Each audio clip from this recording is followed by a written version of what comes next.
Clara Doyle was 27 years old when she buried her father, and counted what was left of her family's whole life, down to $11.40. The bank had already taken the herd, the wagon, the good plow, and the house her father built with his own hands. All that remained in her name was a scrap of land nobody in Hollow Creek wanted, a dead-end box canyon 3 miles north of town, walled in on 3 sides by bare rock, with no river, no spring anyone had ever found, and no way in or out except the narrow mouth where the wagon road stopped. Folks called it Bell Hollow, and they called Clara a fool for even riding out to look at it. Beside her, never more than a few feet away, walked a lean shepherd mix named Scout, ears up, eyes steady on her face the way he'd watched her father's face for years before that.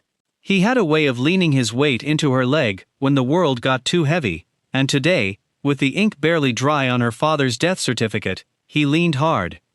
Settle in, and let us tell you the story of Clara Doyle and her faithful dog Scout. If you've ever been the one folks counted out too early, or found real worth in something everyone else had written off, tell us in the comments. We read every one, and we'd love to know your story before we tell you Clara's. Clara had grown up watching her father read land the way other men read scripture. Thomas Doyle worked as a surveyor for the county, walking creek beds and ridgelines with his chains and his brass compass, and he took Clara along from the time she was small enough to ride in the wagon bed. He taught her to notice things most people walked right past, the way certain grasses grew greener in a line across a dry field, meaning water moved somewhere underneath, the way stone changed color where old water had once run through it, even if the water was long gone, the way a canyon that looked dead on the surface might be holding secrets no one had bothered to ask about. The land never lies, Clara, he told her, more times than she could count, crouched beside her in some dusty wash with his hat pushed back, and his eyes narrowed at the ground. People lie. Papers lie. But the land only ever tells you the truth. You just have to learn its language, and then you have to be patient enough to let it finish talking. She loved him for that patience, and for the steadiness of him, and for the way he never once made her feel foolish for asking questions. Her mother had died of a fever when Clara was 6, and after that it had been the two of them, her father and her, moving through a life built on modest wages and careful habits. They were never rich, but they were never afraid either, and Clara had always thought that was its own kind of wealth. Scout came into their lives when Clara was 15. Her father found him on a survey trip out past the northern ridges, a starving pup no bigger than a loaf of bread, alone beside the carcass of what must have been his mother, too weak even to growl when Thomas knelt down. He wrapped the pup in his coat and carried him home 3 days' ride, feeding him broth from a tin cup along the way, and by the time they reached the front step, the dog had already decided who he belonged to. He grew into a rangy, watchful animal, all shepherd through the shoulders, with a habit of pressing himself against Thomas Doyle's leg whenever the older man went quiet and still, as though he could feel the weather changing inside a person before it showed on their face. Over the years, the bond simply widened to include Clara too, until the dog moved between the two of them like a single thread stitching their small household together. There were whole afternoons Clara still carried with her, clear as glass, her father kneeling at the edge of a dry wash, pressing 2 fingers into the cracked earth, and telling her to smell it, really smell it, because wet ground and dry ground left a different scent behind even weeks after the water was gone. Him showing her how to read the bend of a willow branch, how the trees always leaned, ever so slightly, toward whatever moisture was nearest, even moisture buried deep. He used to say that most people only ever looked at land with their eyes, and that was why most people missed what mattered. You had to look with your hands, your nose, the soles of your boots, and above all with your patience. Scout learned to sit quiet through these lessons the way Clara did, tail thumping softly whenever her father's voice went low and thoughtful, as if the dog understood this was a kind of church even if he couldn't follow the sermon. It was a good life, plain and steady, right up until the winter Clara turned 26, when her father caught a cough in November that never quite let go of his chest. He worked through it anyway, because the county paid him by the survey, and there were always more fences going up, more disputes over boundary lines that needed a neutral man with a compass to settle them. By January, the cough had turned to fever, and by February he could no longer walk the half-mile into town without stopping twice to catch his breath. Clara nursed him through the worst of it in their small house, boiling water for steam, wringing out cloths, sitting up nights with Scout curled against her father's side, like he was trying to hold the fever down with his own body heat. It wasn't enough. Thomas Doyle died on the second morning of March, with Clara holding one of his hands and Scout's head resting heavy across his knees, neither of them yet knowing that the one thing he'd leave behind would turn out to matter more than everything the bank was about to take. Grief alone would have been hard enough to carry, but grief, it turned out, was only the first blow. Clara had known her father carried some debt. Most men in Hollow Creek did, a loan here for seed, a note there for a bad year of cattle prices, but she hadn't known how deep it ran, or how much of it he'd borrowed from Silas Pruitt, the town's banker, in the 2 years since her mother's death, back when work had been thin, and pride had kept him from telling his daughter how close to the edge they'd come.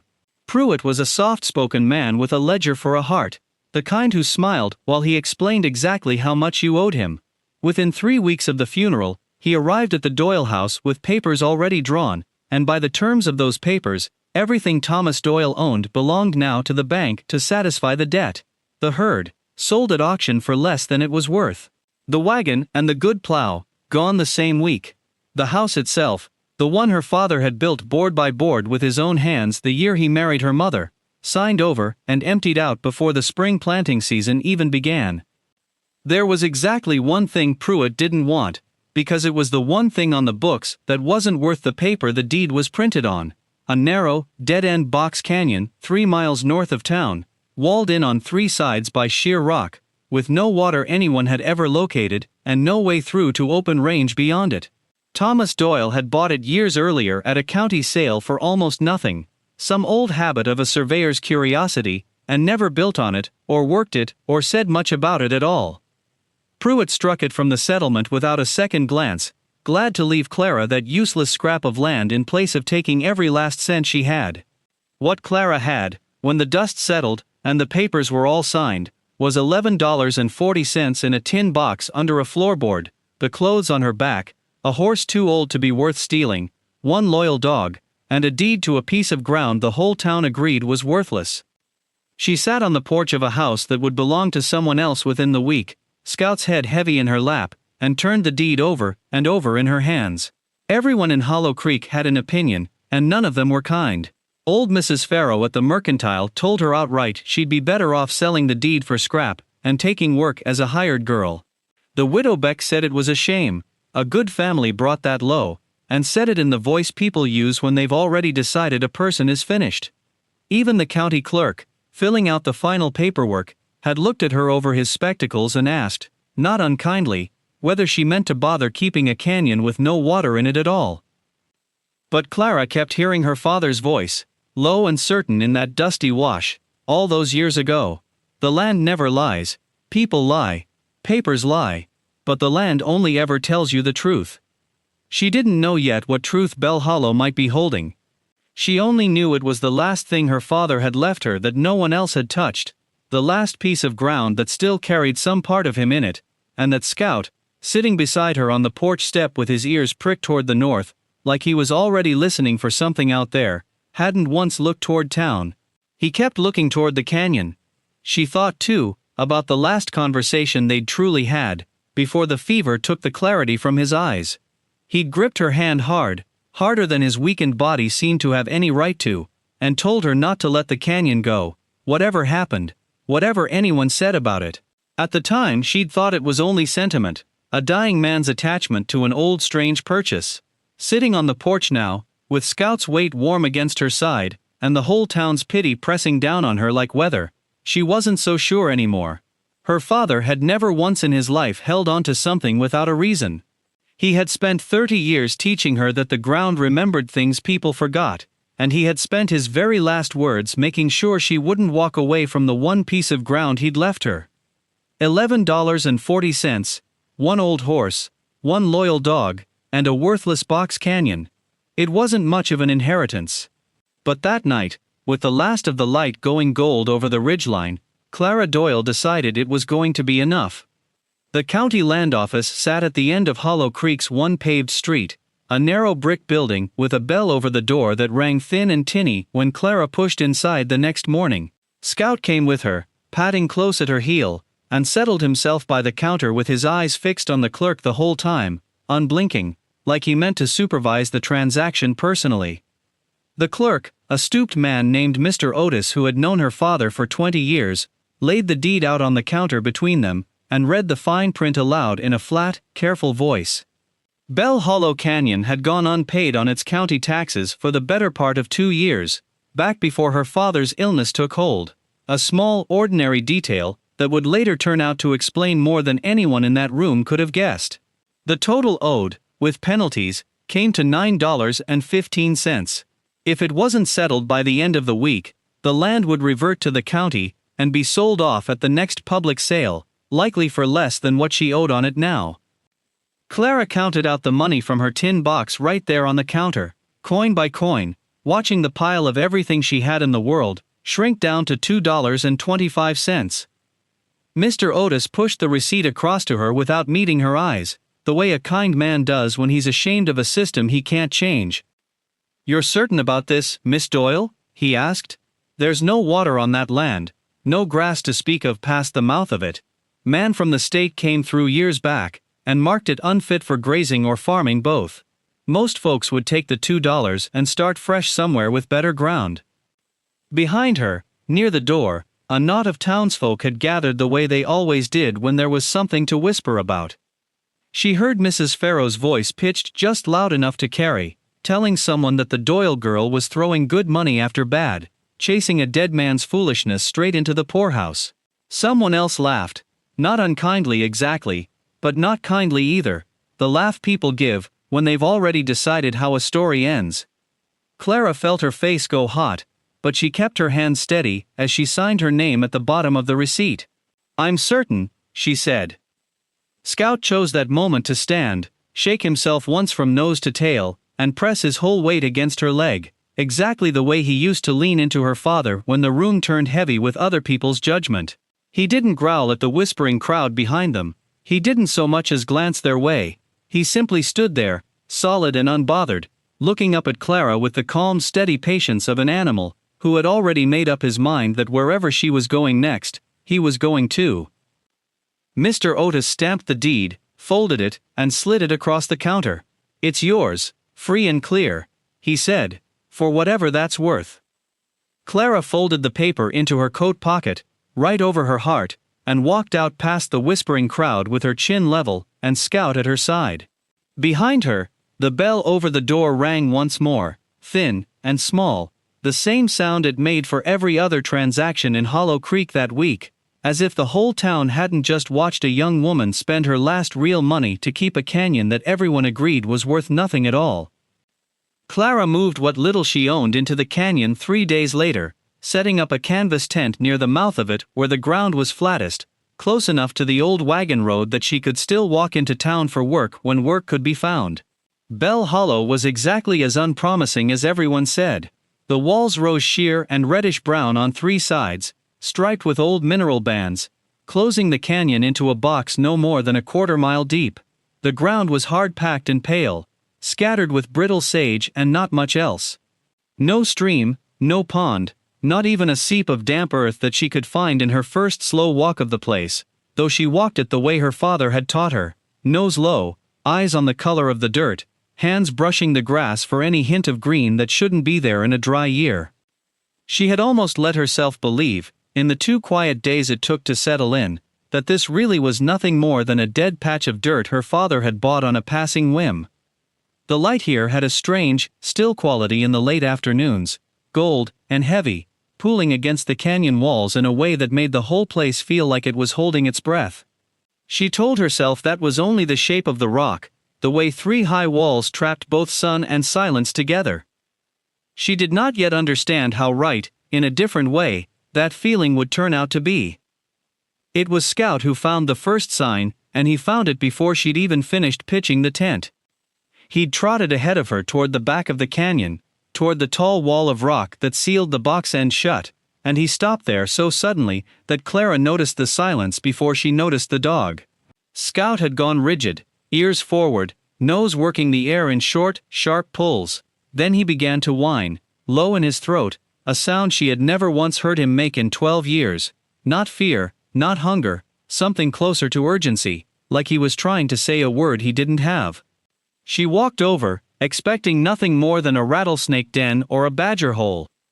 Instead, she found Scout pawing at a section of the canyon wall where loose rock had slid down years ago and piled up against the base of the cliff, half burying what looked, at first glance, like nothing at all. She knelt beside him and brushed at the rubble with her hands, and beneath the dust and broken stone, her fingers found something that wasn't natural rock. It was smooth in places, and hard in a different way than stone was hard. Wood, she realized, old and silvered gray, half swallowed by a rockslide that must have come down long before her father ever bought the land. Whatever her father had known about this rockslide, he had never once spoken of it aloud, and Clara was beginning to suspect that silence had been deliberate. The air here smelled different too, and it took her a moment to place why. Underneath the dry, hot smell of sun-baked stone that hung over the whole canyon, there was something cooler running beneath it. Faint, but unmistakable. The particular mineral smell of water. The kind that clings to a place even after the water itself is gone, or hiding somewhere out of sight. Her father's voice rose up in her memory again, clear as if he stood beside her. Wet ground and dry ground leave a different scent behind, even weeks after the water is gone. Scout would not leave the spot. He lay down directly in front of the buried wood, chin on his paws, and when Clara finally gave up for the evening, and called him back toward the tent, he didn't come. He simply looked at her, then looked back at the rockslide, then looked at her again, until she understood, this wasn't a dog being stubborn, this was a dog telling her something. By the light of a lantern that night, she cleared enough rubble to see what she was dealing with, and her stomach tightened at the sight of it. It was a door, a heavy, iron-banded plank door, built flush into the rock, the way a root cellar or a line shack storage might be, sealed shut behind a rusted iron hasp and a padlock so old and corroded it had fused nearly solid. There was no handle to speak of, no way to simply pull it open. Whoever built it clearly hadn't meant for it to be found easily, let alone opened by a woman alone with nothing but a shovel and a dog for company. She sat back on her heels in the lantern light, Scout pressed warm against her side, and stared at the sealed door for a long time. Whatever was behind it had been waiting, buried and silent, for longer than she could guess. And for the first time since her father died, Clara Doyle felt something other than grief move through her chest. It felt, unmistakably, like the beginning of an answer to a question she hadn't even known to ask. It took Clara the better part of 2 days to clear enough rock to work the door free. She dug with a shovel until her palms blistered, then wrapped her hands in strips of cloth, and kept digging, hauling stone after stone away from the base of the cliff, while Scout paced the widening gap, sometimes digging alongside her with his front paws, throwing dust and pebbles in every direction with an urgency that never once slackened. The padlock was beyond saving. 2 years, maybe longer, of rain and dry heat had rusted it into a single solid lump of iron, and no amount of oil or patience would turn the mechanism. In the end, she took her father's old surveying hammer, the one tool the bank hadn't thought worth seizing, and broke the hasp clean off the wood. The sound of iron cracking apart echoed sharp off the canyon walls, and Scout barked once, high and startled, before pressing himself flat against her leg. The door itself resisted a long moment, before it gave, swollen tight into its frame by years of weather. Clara set her shoulder against the wood, and pushed with everything she had, and when it finally groaned open on hinges gone stiff with rust, a wave of cool, mineral-smelling air rolled out to meet her, thick with the particular scent of stone that had never once seen full sunlight. Inside was a narrow chamber cut back into the rock, no more than 8 feet deep, dry and undisturbed. It had clearly been built with care, not carved by accident. Squared corners, a plank floor raised slightly off the earth to keep out damp. And in the back corner, half covered by a rotted canvas tarp, sat a small trunk and, beside it, a leather satchel she recognized instantly, because she had watched her father carry it on every survey of his working life. She knelt there a moment, with her hand resting on the worn leather, remembering all the times she'd watched her father sling this same satchel over his shoulder before heading out at dawn. never once explaining what he carried in it, besides the ordinary tools of his trade. She had assumed, all these years, that it held nothing more than chains and stakes and blank survey forms. Her hands shook as she opened it. Inside, wrapped against the damp and oiled cloth, was a surveyor's notebook in her father's own careful hand, dated some 14 years back, along with a set of hand-drawn maps unlike any she had seen him make for the county. These maps didn't show fence lines or property boundaries. They showed water. A network of faint blue ink lines tracing an underground course that ran beneath Bell Hollow, and at least 4 other canyons scattered across the county, all of them canyons the state had officially marked, on paper, as dry and unfit for use. She turned the pages slowly, reading her father's cramped, careful handwriting by lantern light, and the shape of what he'd found began to come clear, even before she understood the full meaning of it. He had spent months, maybe longer, tracing this hidden vein of water across canyon after canyon that the county records listed as barren, the very same canyons, she would later realize, that had been quietly bought up over the years by men connected to the bank. Tucked into the back pages of the notebook, in ink gone brown with age, her father had written a single line that made her breath catch. Filed report with county recorder, March 14th, report never entered into public record. S. Pruitt present at filing. Scout had gone still beside her, sitting upright at the mouth of the little chamber, watching her the way he used to watch her father when something serious was being decided. Clara sat back on the plank floor with the notebook open across her knees, the cool underground air settling around her shoulders, and understood, with a slow sinking certainty, that her father hadn't bought this worthless canyon on a whim at all. He had found something out here that someone else had gone to a great deal of trouble to make sure the rest of the county never learned about, and whatever had happened to that report 14 years ago, it hadn't stayed buried by accident. Clara didn't go to the sheriff first, and she didn't go to the bank. She went to Abel Whitcomb, a retired county recorder, who had worked alongside her father on more than one boundary dispute over the years, and who had, everyone said, retired early, rather than keep signing his name to paperwork he didn't trust. She found him at his small house on the edge of town, and when she laid her father's notebook open on his kitchen table, the old man went quiet for a long time before he spoke. "I remember this filing," he said finally, tapping the March 14 entry with one crooked finger. "I remember your father coming in with it, and I remember it disappearing off my desk before I ever got it properly logged." He looked up at her, something grim and tired settling into his face. "I always wondered what happened to it. I never had proof it was Pruitt who took it. I do now." Over the following weeks, the two of them worked through the notebook page by page, cross-referencing her father's hand-drawn water maps against the county's official land records. A pattern took shape that turned Clara's stomach with every new page. 9 separate canyons across the county, every one of them declared officially dry and worthless by state surveyors in the years just before her father's private maps were made, and every one of them quietly purchased for almost nothing by shell buyers, who, Abel confirmed with a few careful letters to contacts in the capital, had every one of them borrowed the purchase money from Silas Pruitt's bank. Scout stayed close through all of it, more watchful now than Clara had ever seen him. He slept across the mouth of the tent at night, instead of curled at her feet. He growled, low and brief. The one afternoon a rider she didn't recognize slowed his horse along the wagon road at the canyon's mouth, and sat there a long moment before moving on. He seemed, in some way Clara couldn't fully explain, to understand that they were no longer simply grieving and surviving. They were building a case. By the 4th week, the shape of it was undeniable, even to Clara, who still found it hard to believe a man as mild and well-liked as Silas Pruitt could have orchestrated something so patient and so cruel. He had spent more than a decade quietly buying up land he already knew held water beneath it, using false state reports and a stolen filing to keep the truth from the very families, including her own, who might otherwise have kept their canyons, worked them, and never sold at all. He wasn't just going to control the water under Bell Hollow. Traced out fully across Abel's careful ledger, the scheme reached far enough that within another year or two, Silas Pruitt would have owned, one way or another, nearly every reliable source of water left in the county. "You understand," Abel told her quietly, the night they finished the last page, "that once this becomes public, He will not simply let it happen. A man like that doesn't lose everything without a fight.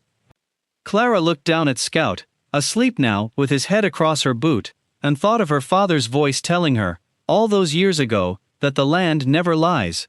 She folded the notebook closed. Then we'll be ready when he comes, she said.